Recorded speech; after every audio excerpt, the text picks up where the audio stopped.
Parte 29. A última peça. A libertação de Essos e o alvorecer imperial. O pacto da Rosa de Gelo com Westeros não foi um sinal de acomodação para Khal Raghat. Foi o contrário. Foi a garantia de que sua retaguarda ocidental estava segura, liberando toda a sua atenção e recursos para a última consolidação de Essos.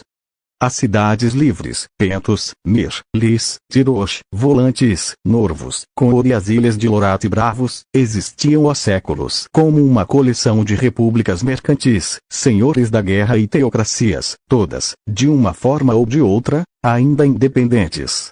Após o tratado com Westeros, sua independência tornou-se, aos olhos de Raghat, uma anomalia inaceitável, uma mancha de desunião no seu continente. A campanha que se seguiu não foi uma guerra no sentido tradicional. Foi uma demonstração de poder avassalador e uma revolução social simultânea. A conquista silenciosa. Raghat não enviou Calazares em fúria. Ele enviou ultimatos. Embaixadores chegaram a cada cidade, acompanhados por um destacamento da Guarda do Garanhão e com cópias do pacto com Westeros e do pacto com Ygritte. A mensagem era clara. Vocês são o último pedaço solto. Juntem-se ao Império do Mar Dothraki voluntariamente, sob os termos generosos do Código do Garanhão, com autonomia local e representação no Conselho Imperial. Ou sejam esmagados. Olhem para Saat. Olhem para a Baía dos Escravos. Nós não precisamos de suas cidades em ruínas. Precisamos de sua riqueza e de seu povo integrado. A resposta foi variada. Pentos e Lys, cujas economias já estavam profundamente entrelaçadas com o comércio imperial e viviam sob a sombra da frota, capitularam quase imediatamente. Seus magísteres preferiram manter sua riqueza como nobreza imperial. Mir, Tirosh e Norvos tentaram uma resistência simbólica, formando uma liga frágil. Raghat respondeu bloqueando todos os seus portos com a grande frota e enviando o exército para suas fronteiras.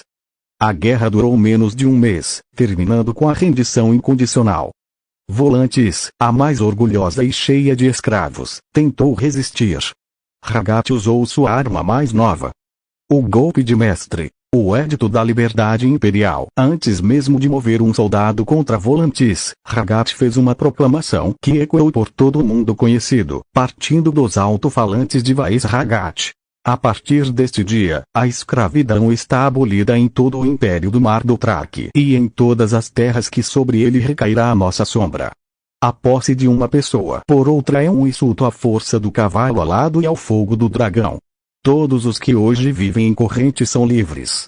Como súditos livres do Império, a eles será concedida cidadania, um lote de terra nas fronteiras em expansão ou nas cidades reconstruídas, e a proteção das leis do Garanhão.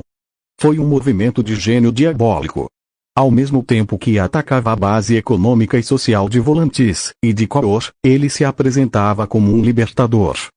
Agentes secretos e arautos espalharam a notícia dentro das muralhas de Volantis antes que os senhores de escravos pudessem reagir. O caos se instalou. Revoltas de escravos eclodiram por toda a cidade. Os exércitos de escravos e as bestas voltaram-se contra seus mestres. Quando as portas foram abertas por traidores, comprados ou inspirados pelo Edito, as tropas de Raghat não entraram para saquear, mas para restaurar a ordem, sua ordem. Conor, cujo exército de Imaculados fora dizimado e assimilado anos antes, e Bravos, a fortaleza dos anti-escravagistas, renderam-se imediatamente ao ouvir o Edito.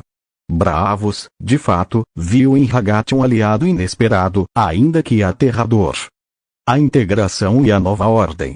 Terra para os libertados. Milhões de ex-escravos foram registrados.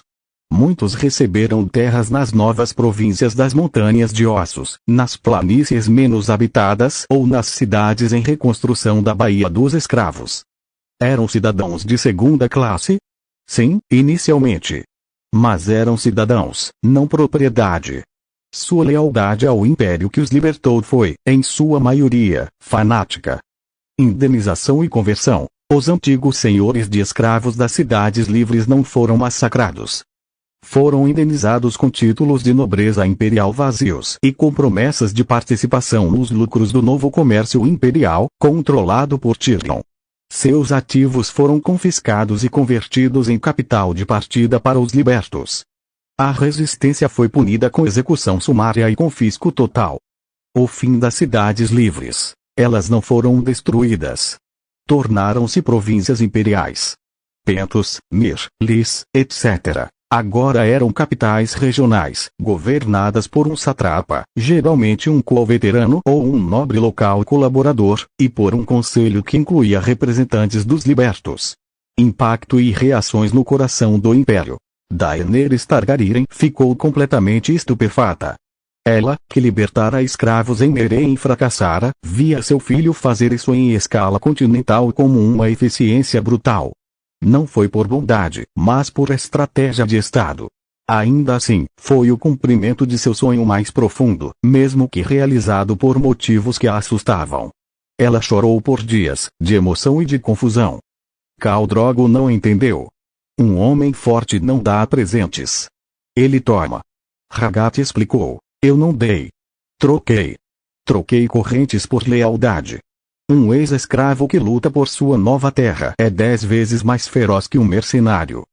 Tyrion Lannister teve o trabalho de sua vida.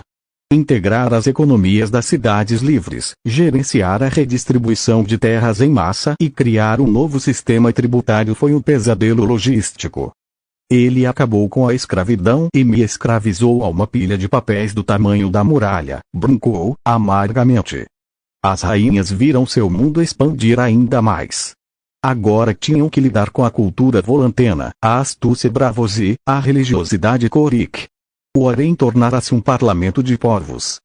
O povo. A notícia varreu o império. Para muitos Dothraki tradicionais, era estranho. Para os Vomberienses e Beneses, era uma curiosidade distante. Para os milhões de escravizados, foi o dia do fogo da liberdade. O nome de Rhagat era cantado não como um conquistador, mas como um deus libertador. Khal Rhagat, aos 25 anos, completou sua obra.